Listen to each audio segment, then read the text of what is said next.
Walk of Fame.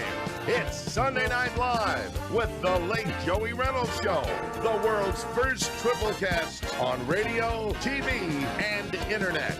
Big J Sorensen, who are Joey's guests tonight? Hey, thanks, Shotgun Tom Kelly in L.A. Tonight on the late Joey Reynolds Show, Joey's got actor and producer Vincent Pastore, actor Dominic, a tribute to Glenn Campbell from the man who wrote Glenn's biggest hit song, Rhinestone, Cowboy, Larry Weiss, comedian, actor, writer, Enigma, Maurice, plus 9-time Grammy Award-winning audio engineer and the son of Les Paul, Gene Paul, with a tribute to his dad on the anniversary of his passing, along with, from Fuchs Audio Technology, Andy Fuchs.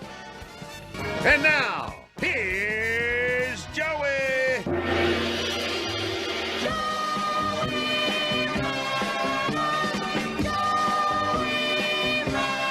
Swing, Joey, swing! Burn, baby. Joey Reynolds Show! What a show. Uh-huh.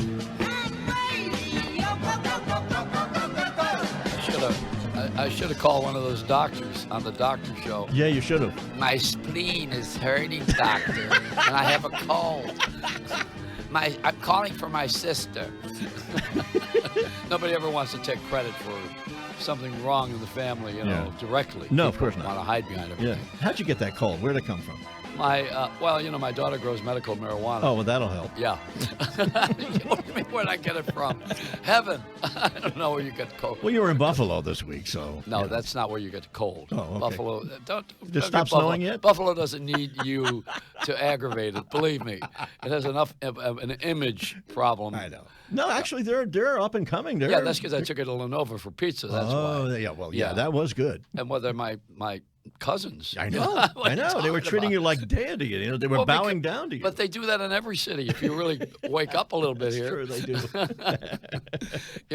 In Buffalo, I just first got to explain that I'm wearing tie-dye. Which Yeah, my what is daughter, that? my daughter made this, She did. and I have to wear it because she made this, and also my vegetarian shoes. I don't know if you can see them or not. Vegetarian. Yeah, but made out of hemp. Yeah, okay. Yeah. And that's a big Can thing. you in the smoke it? New York Times today. Yeah, you can smoke anything you want. I used to smoke oregano and get off on all of my. Listen, why are you sending me in this direction? You're taking me away from where I'm going to talk. Go ahead. I was in Buffalo for a good reason. Mm-hmm. We were on the Erie County Fair is probably the biggest fair in the country with attendance. They have about 1 million people every day. Wow. And I had, I think. WBBZ TV, the Buzz TV. Yeah, But, that's you did something the there Me with us. TV network. And I did a little show there. I did a Buzz show. Speaking of marijuana again. Yeah. And then I went over to the Hamburg Brewery, which is the guys who used to own Sorrento Cheese. Now the family bought this brewery. Oh, cool. In Hamburg, New York, near the fairgrounds. Wow. And I mean, if you can imagine my trip, I went from my daughter's marijuana In to California. the beer in Buffalo, and I'm now looking for a gun because I want Guns N' Roses. No, hey, speaking of that, Yes. I can now wear the shirt because Fish has left the auditorium. Absolutely. They're yeah. not at Madison Square Garden No, they're anymore. left. It's They're a really gonna- good group. Somebody hooked them. Finally. But Bruce Springsteen is going to do a concert, a one-man On show Broadway. on Broadway. Yeah. I think he's teaming up with Frankie Valli. He's going to become one of the Four Seasons, right? Late winter. I heard it's going to be like $850 or something to see. Oh, no, that's the top end. I know, that's the top end. The That's bottom end is us getting in free. exactly. But, my wife went to school with him at Freehold. With Bruce, yeah. Mhm. And we went to the reunion, which I did not attend Freehold. I'm a little older than my wife. Yes. And I went to her class reunion at Freehold High. Uh-huh. And she was married before. She was married to Bruce's first horn player, Tony Bertolotti. He was before that crazy man with the horn. Okay. Clarence. And, Clarence. Yeah, they all used to jam together. And Right. my wife was then, I think she was a jazz fan at the beginning, but then into rock and roll and blues, which is what Bruce does. Mm-hmm. So I went to the reunion, and I tell you about this. The yearbooks have those little pictures. I was there. Yeah, well, you know that, and they have a little name tag that they make with the picture from the yearbook with you in it. Mm-hmm. And I picked out the colored guy, Willie. What was his name? Willie Niles. And I said, back then we called him the colored guy. Maurice is going to be here tonight. You know. Oh, he'll take care of you. Well, he's that Don't group worry called about Enigma. I don't know how close that is to something I don't want to say, but you know, he had this. We had this Willie Niles thing, and I went in as Willie Niles. yeah. So Bruce Springsteen thought that I had some sort of a conversion. You know, you heard about going from men to women in the gender change, but going from white to black. Yeah. That's a whole other thing, unless you're working. Unless you're that girl that pretended to be. Unless you're doing, well, RuPaul. RuPaul did that. The basketball player that was, you know, some of these people are really not attractive. Let's just be honest about it. Okay. Right? And you can meet a lot of unattractive people in New York. You can make a list of them every day. Sure. And walk down the street, and you'll find that most people are unattractive. They really are unattractive. Yeah, you can do that in any Walmart in America, Well, too. no, it's not just that. I mean, it's just walking along the street. Most people are unattractive. And if they're not unattractive, they're just stupid. And we have a plethora of this, you know. Yes. There's a colony of people that are not attractive. Yeah. So when someone comes along and they become a movie star because they're the only one that looks good. True. But we have good-looking people on this show tonight. I mean, we just do. They're all. What does that have to do with life? This show is a good cross-section of success. Right. Yeah, but I'm talking about The average person. the average person. Yeah. And that's why we have this celebrity culture. People want to be talented, or they want to be beautiful, or they want to be rich. Or they want to have a tush like Kardashian and a whole bit. Well, I don't know about that. No, they do. They're having injections and dying from What you want to have a bump? a big bump, A big bump, yeah. a big butt. Well, what do we A call Bertha that? butt boogie. That's I don't know. There's another word for it. A bubble butt. Right? Isn't that what it is? Yeah, you Bubble want a butt. bubble butt. That's a great line. Now, you know, we're sitting here, and Vinny Pastore is here, Big Pussy. He don't want to be called that anymore. So you No, gotta of be course careful not. with So it. we won't say that. Vincent Pastore, who is the actor. Yes. You know, and I saw him in Bullets Over Broadway, went all the way to Maine. Yeah. And he was terrific in the show. Yeah. And it's a Woody Allen written show that was on Broadway. Mm-hmm. And that theater happens to be a sister theater to what happens here in New York. And they bring all the big shows there. Yeah. So Vincent Pastore, I was told by the crew, does not want to be called Big Pussy. Let's not call him that then. So we have to call him now Mr. Pussy. Well, you know, come on. I just did a play up in Maine. But you know, if you in the play, she was singing "Here, pussy, pussy, pussy, here, pussy, pussy." You remember? Right. Yes. And Woody wrote that for me. And Woody, the director, Jeff Whiting, was trying to tell the girl playing the role, because she didn't do it down on Broadway, you got to look at Vinny when you're doing that. And she said, why? And he said, because he wrote that for Vinny. Wow. So then she started going, here, pussy, turning a little, you know? She caught on. And then the other line he wrote, when the guys sing to me, you're the biggest cat in town. So there was a lot of, but you look, you know, I'm going to tell you something. I was so happy to see you, and I didn't know you were coming. You know the messages I get from people. I didn't know you were coming. Well, so I showed up. You were there. I was because if I knew you were coming, I would have put your name on the list, and you would have went backstage like the celebrity that you are, instead of waiting outside with the multitude. Listen, I didn't mind sitting in those seats that look like JetBlue, you know, where you got your knees in your mouth. Those They're are the small. unbelievable small seats. Jay, you would never go to that. I could theater. never fit. Yeah, But it's a two-seater for you. But Algonquin is what a wonderful it's a great place. Theater, Wonderful and you were theater. great. You're great in this. I mean, you're a good actor. thank you. You're really a good actor.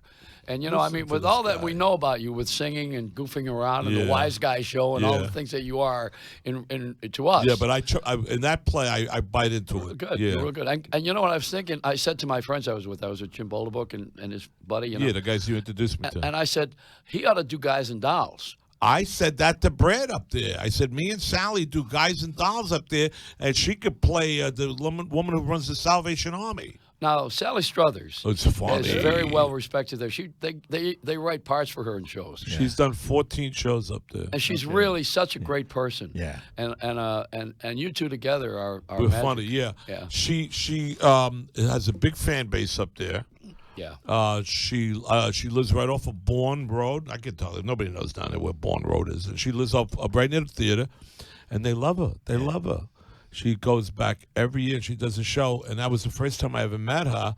And we went on a radio show up in Portsmouth, and the guy was talking to us, and he said, do you know you two were both on one of the most popular shows in the television history, Sopranos and All in the Family? Yeah. And then I just She was a wonderful. But you went in the dressing room. She told me the next day that you went in the dressing room. Well, I'm friends with her from all What of were the you family. doing in the dressing room with Sally? Yeah, really. Talking about last year's show. Inquiring minds want to know. With Andrea McCardle. Well, I'm one of those guys that, as a matter of fact, Woody Allen wrote that show called Zelig, where somebody is everywhere, but nobody knows who he is, but they see him all the time. Yeah. That's me. That's you. That's Joey Reynolds. I just show up. But I want to ask you about something. You're going to do one of my favorite movies, Lovers and Other Strangers. Yeah, we opened September 18th. I'm glad you brought it up. September 18th, it's Renegade. Myself and Maureen Van Zant put a company of actors together, but I'm being directed by little Steven Van Zant. Yeah. So it's pretty cool to be working again with Steven, even though he's the director and I'm the actor, and he's telling me what to do. Is he going to show up or going to phone it in? He's always not, booked. He's always on the road. He's not in it. He's directing it, and we specifically picked that date because he's home, and he has to be there. If he's directing, come on. Yeah. Come on. He's got to be there.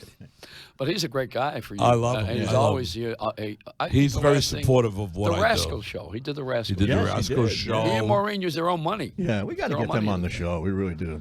They're wonderful. We will. We but just we just dropped their name outside. Yeah. Yeah. they're always booked I up. think that if you ask Maureen to come on just prior to the opening night of our cutting room show, come on, she Right. knows she can sell a lot of tickets by coming on the show. Absolutely. I'll tell her tomorrow. Actually, I'm teaching now Where? at HB Studio. And on Tuesday nights, and this Tuesday, she's my special guest. She comes in, looks at the scenes, and get a critique. And I'm going to say, Joey wants you on the show. Well, let's see where that goes. See? No, but he carries a lot of weight. Don't say, Joey wants start you on with your that. show to talk about. No, I lost 10 pounds up there. I'm going to tell you something. Let's talk about Algonquin. That's heaven up there. Yeah. Well, Maine's beautiful. You get up and you is. just want to do physical things all day long. Walk along the beach, go running, go into the gym. Yeah. You eat good. And always on opening night is one of the Bush family. Yeah. Yes, it's Kenny Bunk. Yeah, Kenny Bunk. Bunk. Boy. He didn't come to this play. I think there was too much cursing. Yeah, this one had a little. I don't think, and I had my gun up on stage. They gave me a plastic gun, so I said to the director, "What am I going to do with this?" So they yelled it out. It was funny. Get Vinny a real gun.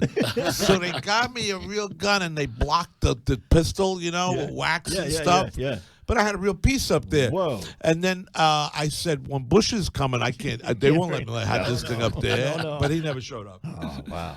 All right, now you were at Cha-Cha's the other night. Yeah, I go down. I do a jam for Karen. I love it doing down there. Our next one is Columbus Day. She brought the cannolis, I know. I just had one, but Jerry. I mean, how many could I eat? Not any right now because I'm on a diet. You're slimming down. Right. All right. So where are you going to work now? Where do we see you do this music thing? You're singing. Oh, my band? Yeah. Well, I'm at the Cutting Room, and I'm at Resorts Casino. I play Resorts at the Bar 360, and I do the Cutting Room. Yeah. I'm going through a transition with my musicians, so we changed the name of the band. But, because you know what it is, like the band I've been running around with for 3 years, they're kind of like putting me to sleep up there. And I said to the guys, we got to get a little more, rock and roll back there. So I kind of just changed a couple musicians around. So then I said I might as well change the name. You've done so many great things with. I'm enjoying my life. Yeah. You have. You I'm really enjoying are. my life. I admire you because you haven't made The Sopranos your whole life. Well, that's something you did, and now you're doing all these other things. It's great. It's great to see. Yeah. Going to Rochester Wednesday, Thursday, and Friday and Saturday night for 4 nights of comedy up there. I don't know what I'm going to do on stage for 25 minutes, but they booked me. You'll figure it out. Well, go to Wegmans. Where's that? That's the store. Wegmans is in like Rochester. it's like Disney. I mean, and what do you do? You buy want clothes? to eat? You want to eat? No, it's not the food, but it's everything you ever thought of in your life. Oh, well, I'm up there for 4 days. I might as well go there. Absolutely. Yeah, it's great. Yeah. I went there the other day. I ran into my aunt. It was like being in Times Square. I hadn't seen her in 14 years. Wow. But that's the meeting place. Wegman, you'll see when you I'll go be there. up there. What am I going to do for 4 days up there? I'm only going on for, it's funny when you do comedy, you go up for 25, 30 minutes, and that's it. Yeah, you're done. And then what do you do all day long? Like when we're doing a play, we did matinees, we did night shows, we were up there 2.5 hours. Yeah. That's your whole life. But when you're going on the road to do a comedy or even the band, you're not working all the time. How about the Wise Guy show when you were I doing miss that? it. I know when you used to come on, you used to have fun. Man, I miss it. And I miss it because I miss Cha-Cha. I really do. I miss him, Cha-Cha, Karen's wife. Me and Cha-Cha had so much fun. We didn't realize what we were doing. I mean, here's the pro. We didn't know what we were doing. I know, and that's what made it good.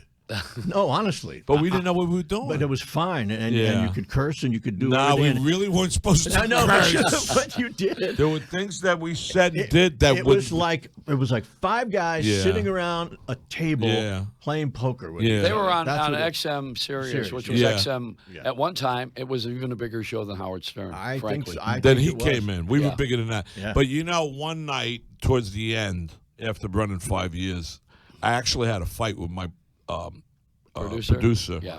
on the air. And I walked off the show, Yikes. and then I'm getting in my car, and Stevie's calling me on my cell phone. What are you doing? You better go back up there. But the next day, everybody thought it was a skit. Well, that's pretty funny. Should we bring... Can we bring him in real Uncle quick? Junior? Yeah, let's do that. Yeah, I think it'd be nice if we're both here with that energy together. Yeah, let's do that. And he's All right, going to play a so- song, and then we'll take a break.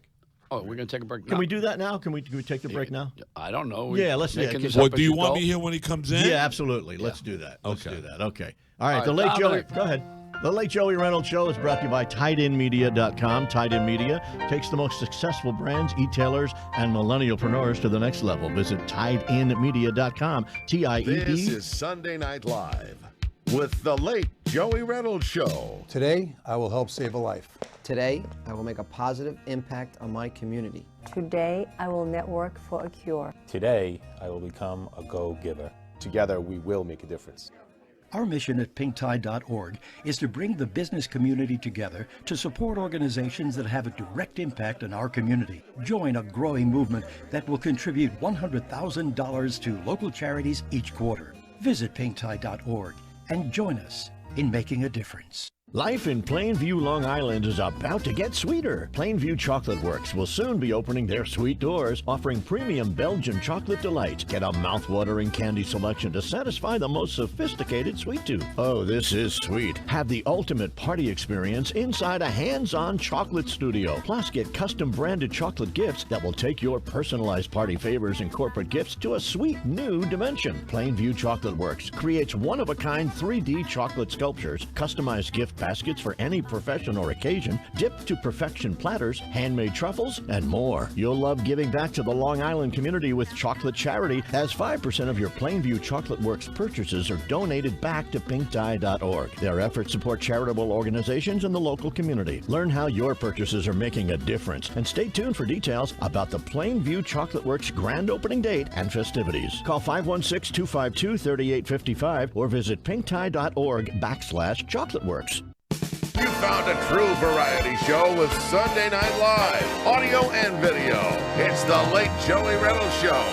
Yes, it is. Oh, wow. Am I The still here? Godfather 2 theme. The Godfather 2 theme. This is not 1, this is 2. Tool? 2. Actually, that movie wasn't terrible. It was pretty good. The Who second said it was one, terrible? No, the second one was really good. Second one was probably better than the first It might. one. Well, the first one. Third was one just- was his daughter. Yeah, I know. I mean, let's not go there. Mm. But Francis Ford Coppola's got the winery right next to my daughter's marijuana plant. Really? You know that? Do they feed them with it? I mean, do they No, water they them don't. with it? I don't know. Come on, there's no crossover. You're not supposed to have wine and marijuana. No, of course not. No. Will you kill that music, please? Yeah, you did. I think I'm going to get sick. You already are. No, The Godfather was an all-time great movie. Oh, yeah. Yeah. And probably, I think, the biggest grossing movie in all of history was. It's probably I don't know. It's up there. Yeah. It's up there. Gone Yeah. with the Wind. Well, yeah. If in today's dollars, yeah. I don't know. Yeah. Today's dollars are Yeah. ridiculous. Yeah, you really. know. I mean, did you see Detroit? Somebody asked me if I saw Detroit. I said I was there in 1966. Why am I going to go see a movie about it? I flew over it once. Yeah. Well, I had a lot of experience in Detroit. Yeah. And I don't think I have to go and see the movie about how much I hate cops. I don't want to do that. You know, it's what we put on the screen because we try to. We're not getting honesty on television.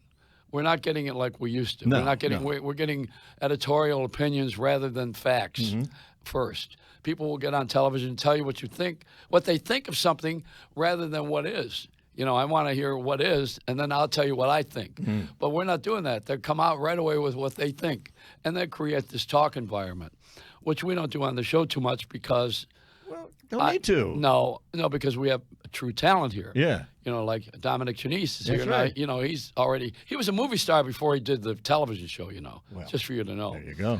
And the greatest part about him is that he's a singer who wants to change our society by honoring people in homes. I mean, in rest homes and custom homes. Not personal homes. Well, here he is. Oh, hi, Dominic. How are you? Mr. Reynolds, Joey. Good so day. nice. What's your first name? J. Big J. J? Big J, yes. PJ. No, big. Oh, Big J. As in big. Yeah, I took out my hearing aids That's because okay. I'm putting these on. I didn't want to start collusions with Yeah, the... I'm getting them soon, too. It's all that rock and roll music. It's all that rock and roll. You guys can maybe lip sync. I'm so happy to be here. We just did a thing for the Facebook, and all I could say is that when I saw Joey again today, it warmed my heart, and I really mean that sincerely, because I agree with you about the facts. I think that people should tell the truth, and then everybody gives their opinion, because you can, semantics gets in the way anyway, right? Yeah. Well, I'm not anti-semantic. No, you're not.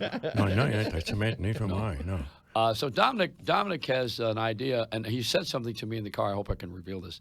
That if you take and go to one of these facilities, no matter how nursing home, actually. Yeah, nursing homes, no matter how many people are there. Right. But you put them there mostly in their chairs, their wheelchairs. Sure. And you form a circle. That's right. And it's very tribal. It's like we're as a culture to begin with. That's right. And they, the Indians did it, certainly. And so did the Pilgrims. You form a circle. So they sit around on the chairs against the wall, and then he comes out and he entertains them, and they all have that fellowship. That's right. That's an interesting. The circle, it's a very powerful MO. That modus operandi worked. It took me 30 years to figure it out. And then I knew, because a performer must be able to reach an audience. But if you're in a circle and you reach one person in that circle, everybody else sees the reaction. And something happens, something very human, very tribal, very emotional happens. And we have high-functioning people sitting with people with Alzheimer's, and everybody knows each other. And the trick is, the challenge is to find the opportunity to pay these performers so that they go every single week in the year. Now, when I walk into the Mary Manning Walsh home, they know who I am. I've been doing it for years. The same 24 wheelchairs. Sometimes some people die and other people take their place. But the same 24 wheelchairs. So some of those people know me for 5 or 6 years. And that's what makes it. And this young man today who's writing a neurological basis for the whole thing because he understands music in the brain, he gave me a great idea. He said, Dominic, you don't even have to worry about finding performers. If you can just find a good MC, that MC is going to make the show every year. And that's what I've been doing. Oh, yeah. So Les Paul was that way. He was an entertainer first. Exactly. Yeah. Exactly. And it's his son is here tonight, Yeah, I met Gene. Yeah. He looks like him. He does, a little bit. Yes, but yes. not as mean. Now, Dominic, I want to ask you an off because you're going to play here and sing, which I'm so happy to have you do that. Let me just ask you one Sopranos thing, because everybody interviews you all the time. Yes. You've had all that all your life, and David Chase did a brilliant job, and I love so many people on the show. Oh yeah. Personally. Yeah. Including, I guess my favorite would probably be. Well, Vincent was just here, and Frankie Valli was on the show. He got whacked. Yeah, but so does I know Vincent. Imperiale, Michael Imperiale. No, Michael, I love. Yeah. But I wanted to say that I think Uncle Junior. Oh yeah. Was something I never knew how you got the name. Yeah, how did that happen? The name Uncle Junior? Yeah. Well, that was up to David Chase, I'm sure. David Chase. I think he had an uncle. Maybe who had the same name or something like that. Oh. No, the name just came out. Uncle Junior. Because that's so strange. It's like, a junior is a nickname. People will call someone junior, but Uncle son. Junior is like, what? So I guess maybe his first name, Corrado, may have come from his father. Maybe it was his father's, or his grandfather could have been named Corrado. Maybe that's why. Okay. So his Uncle Fair Junior, enough. I guess. That's my It's one question. The Italians do that. Yeah. I've heard Italians are very talented. You think? That's what I heard. And you're going to play a song from the show. No, I was, but changed. But I changed it only because because the guitar is tuned up for a song by the great Nino Rota. Yeah. And you know who Nino Rota was? He wrote for The Godfather, and he wrote a beautiful song, which I think is apropos. It's in Italian. Well, there were Fellini movies before that. Oh, yes. I mean, that's when Nino Rota became famous with Fellini. Fellini was the master director of his time. He studied with all the great composers. And, And unfortunately, he died only 3 years after The Godfather movie. Yeah. Wow. He died in 1977. But the reason I picked this song is because the words are very, very... Uh-oh, you're stuck there. Can somebody... What's going on? Somebody give him a hand there? I'll do man. Yeah. No, Joey, stay there. Somebody's there. Yeah, somebody's coming in. Don't worry about it. Yeah. You know what? The headphone. The headphone cord get got stuck caught on with the the fret. guitar. Yeah. Yeah. Okay. All right. Here we go. Okay. That's what a host is supposed to do. I know a host is supposed to get up out of the chair. Actually, the co-host should have done supposed to that. go over and blow in his ear.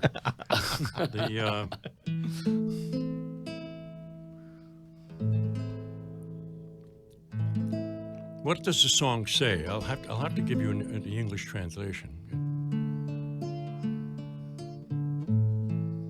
It could be a father talking to his son, a mother talking to her daughter, a mother talking to her son. But it's a family kind of song. He's saying, speak softly, love. Because our love is so strong. I want to see my eyes in your eyes. Come close, speak softly.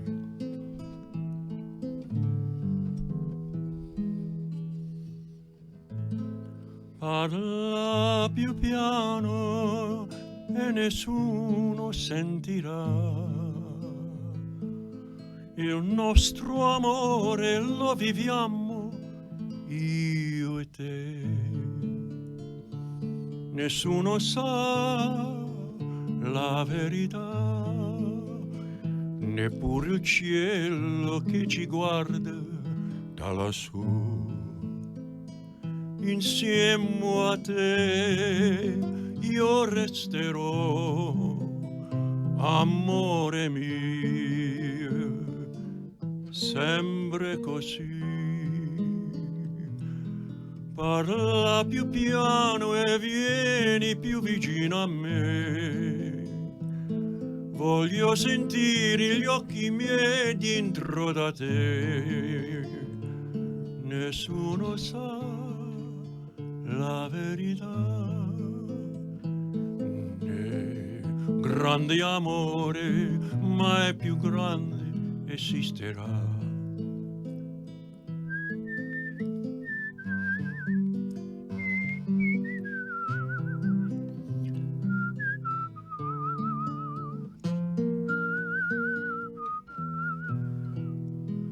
Parla più piano e vieni più vicino a me.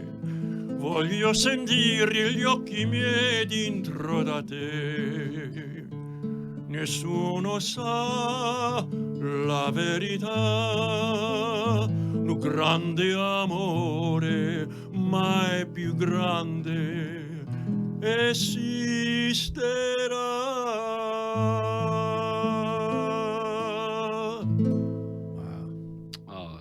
Just perfect.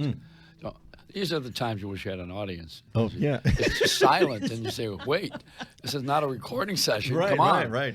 Don't we have a we don't have a studio audience. Dominic, you're so loved. You're just Stevie loved. Van Zandt told me when David Chase said to Stevie, he said, take Dominic, we're going to do Recording Garage. He said, get him in the studio, and I want to give it. And Stevie taught me that you can be passionate making a record.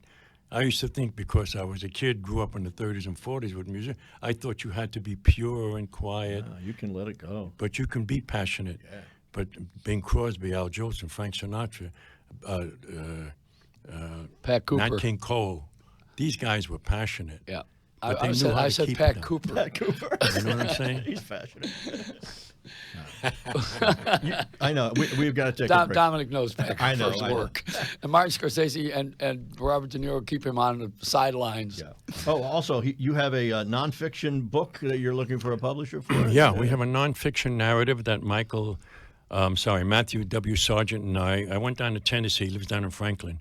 We spent months, almost a year working on it. And Matthew came up with a wonderful narrative with an arc. He took my life, 400 pages of facts, and he gave his impression of what my life is about. And so I think it's a page turner. So and that's gonna be interesting. Dominic married an English girl, a girl from England, who was educated in England, and she's lived here most of her life, and joined the UN and got to the very top of the UN. Had to retire at 65, which is what you're forced to do when you join the UN. Yeah. And he's still married to her, and they're a very lovely couple.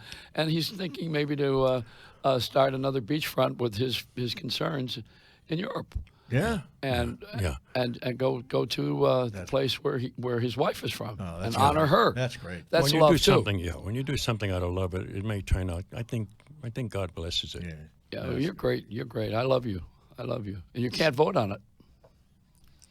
Can't vote on it. Can't vote on it. No.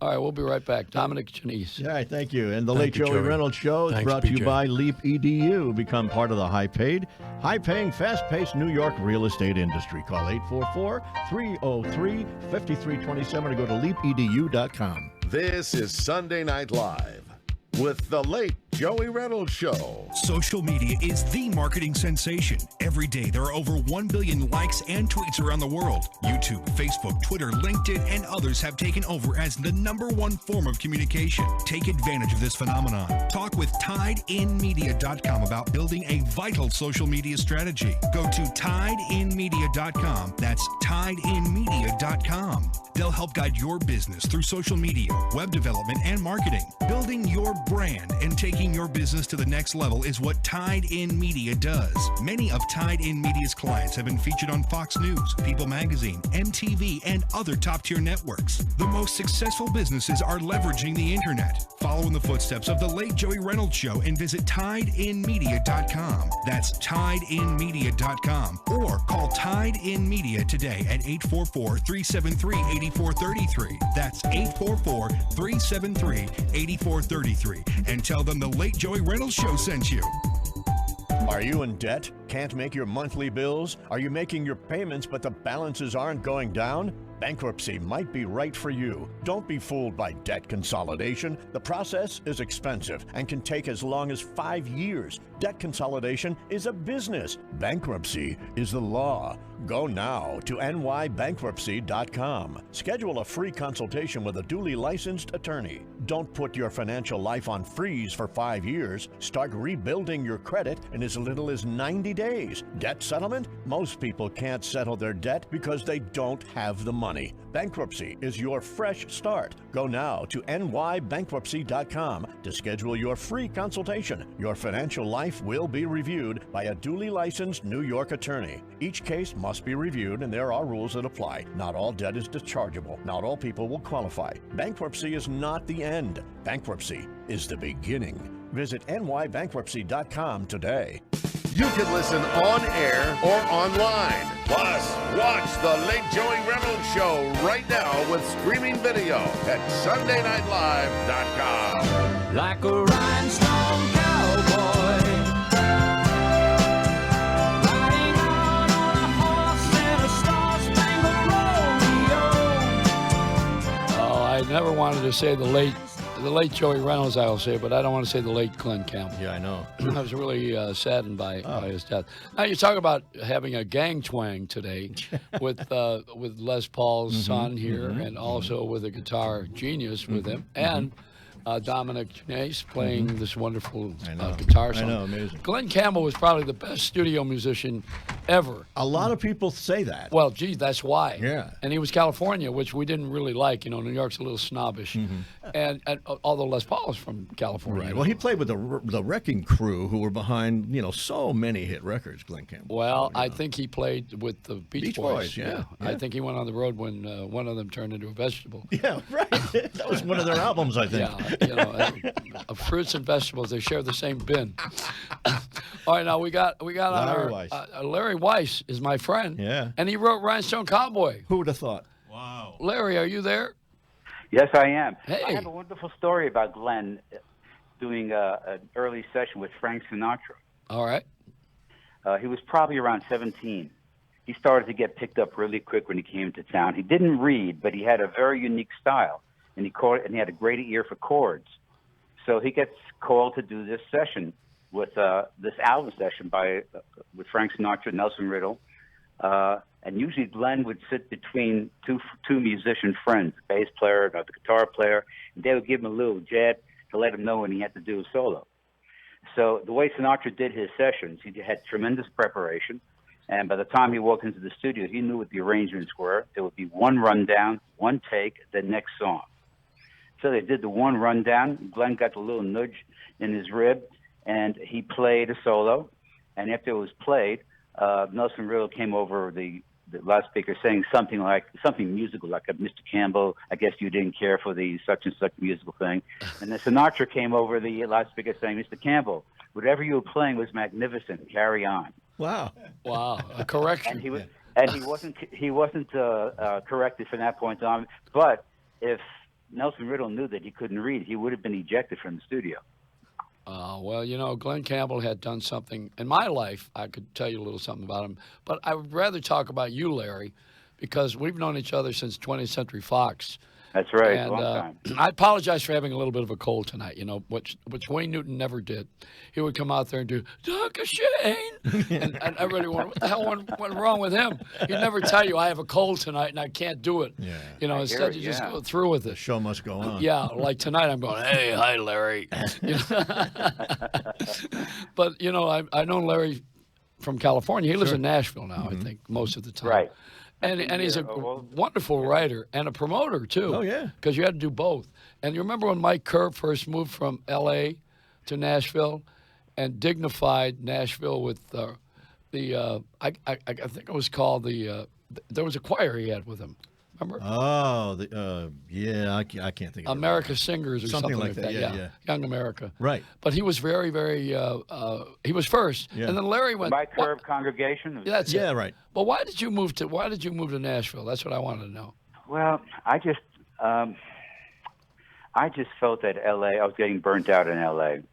And after the fire started in 92, and all of a sudden there were a bunch of, quote, insurance fires in the valley. Oh, yeah.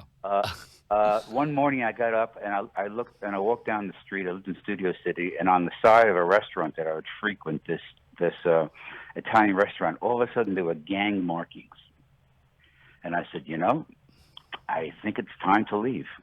I left in 30 days. I packed up and I left in 30 days. I don't blame you. Well, what was the inspiration for Rhinestone Cowboy? I think everybody's asked you that, but we got to put it on the air. A couple of things. Well, basically, I had just moved to L.A. In 72, 73.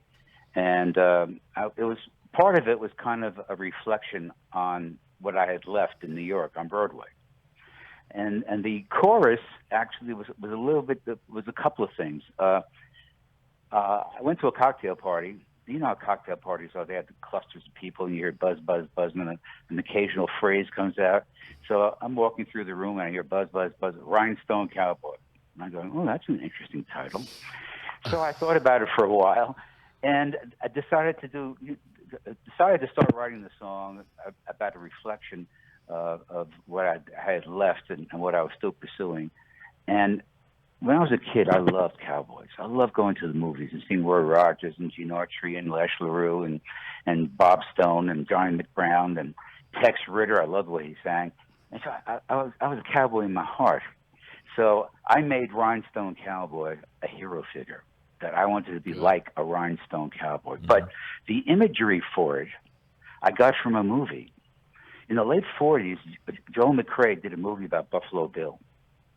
And I think during the course of the movie, he had his highs and his lows. And as a matter of fact, I found a photograph in an antique shop showing him sitting on top of a stuffed horse in a penny arcade. So probably that was his low.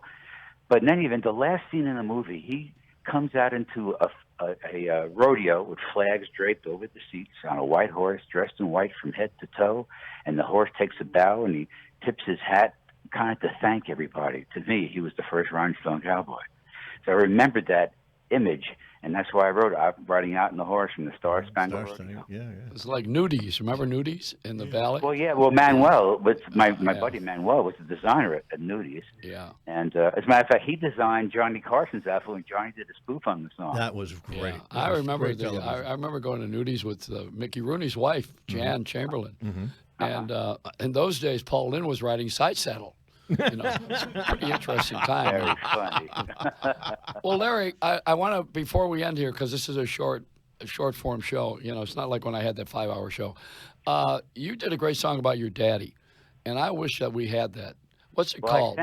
I sent it to you, but it's not arriving till tomorrow. No. Okay. Well, I'm going to feature that, okay? We'll play it next week. Make my father proud. We'll play it I next love week. you, Larry. No, I'm sorry. No, it's called The Shadow of My Old Man. You're great. You're great, Larry. Thank you Thanks so much. for taking time. And thank you for the great contribution with Glenn Campbell. It certainly became a signature.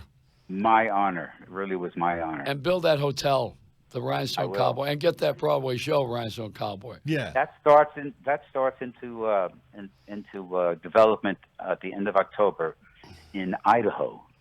And come home and we'll put you on the air live. Yeah, we'll come. Okay? Yeah, come on in. Okay. All right. Great Thank you, talking to Larry. Joey. All right. Bye-bye. All right. Hey, he's a good really friend, is. good guy. Now, we got Gene Paul here. Yeah. And Gene is Les Paul's son. Yes. One of them. Yeah.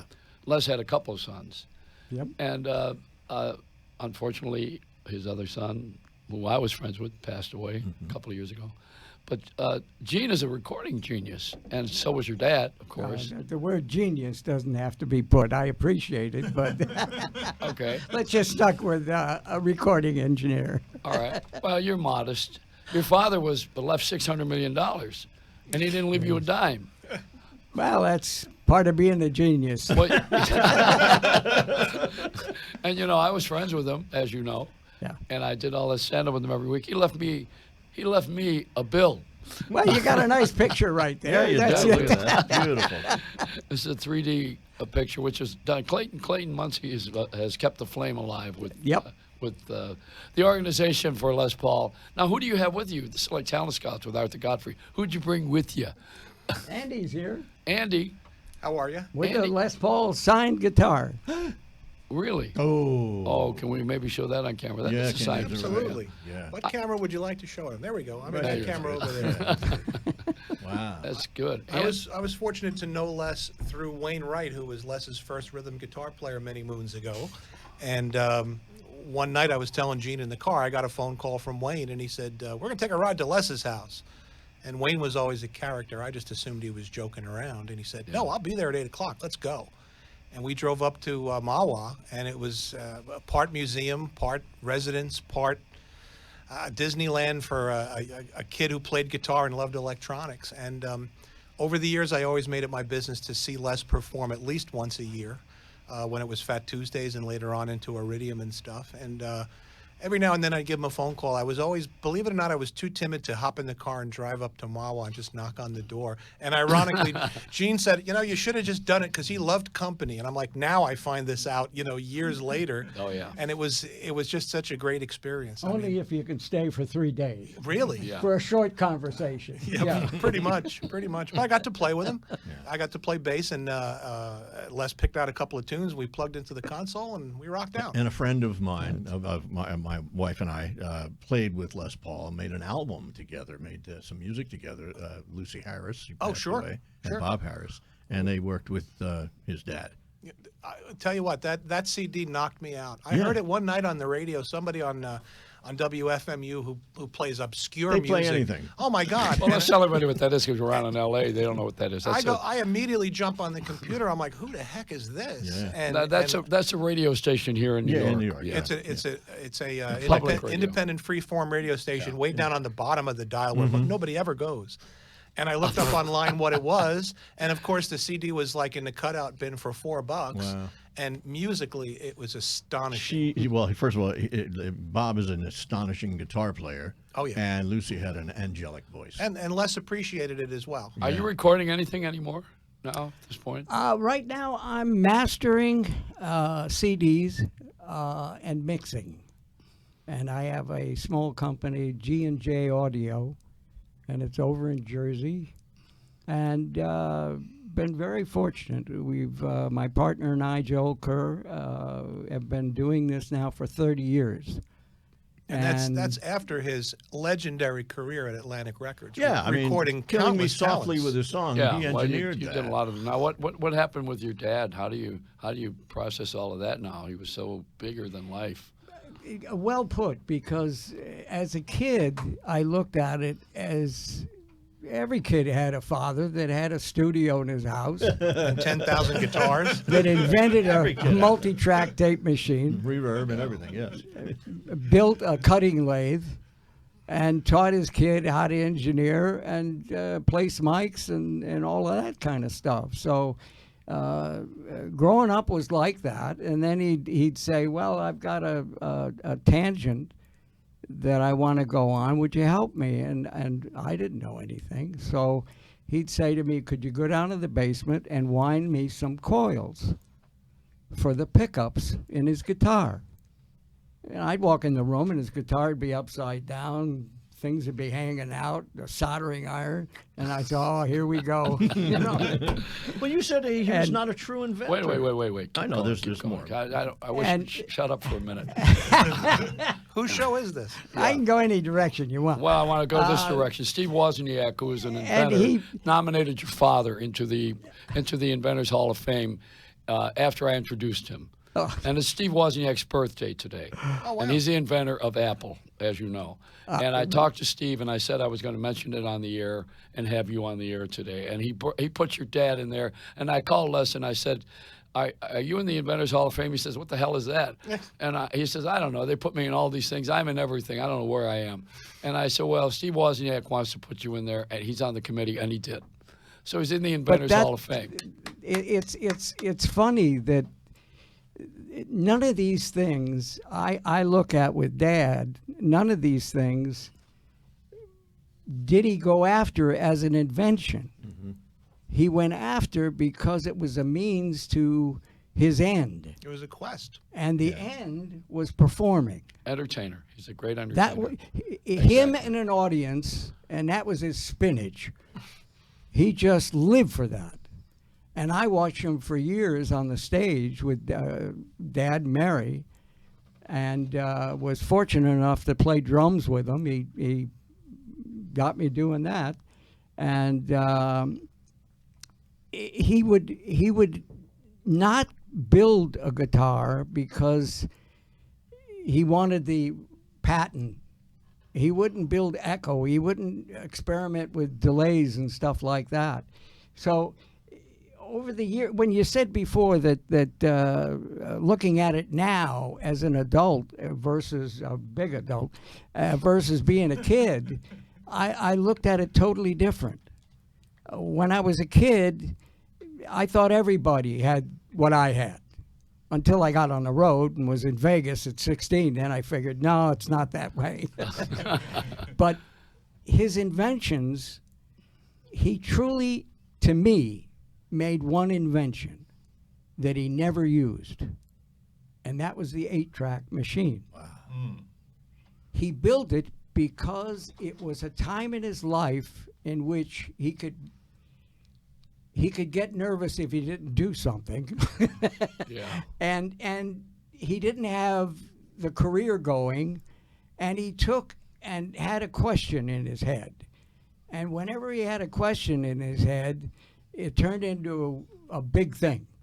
And making the multi-track tape machine was an adventure that he didn't need. He gave us the Chipmunks.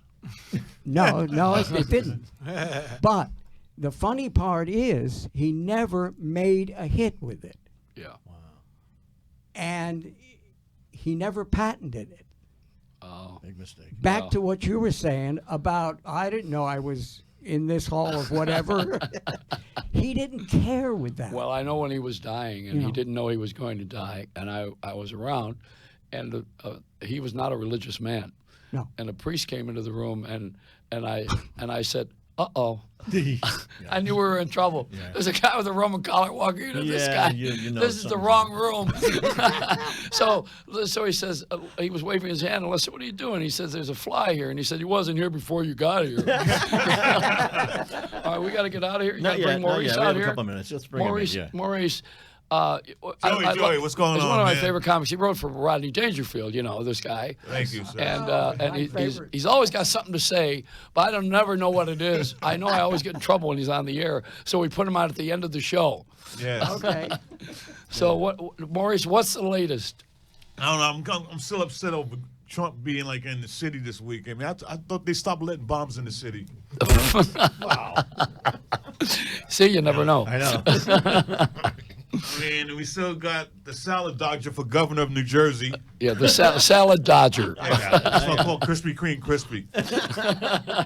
How can you have lap band surgery and still gain weight? Yeah, I wondered Can anybody explain that to me? Because you're supposed to get skinnier when you had the lap band surgery. He's getting fatter. I mean, he's so fat, man, he bleeds gravy. Wow.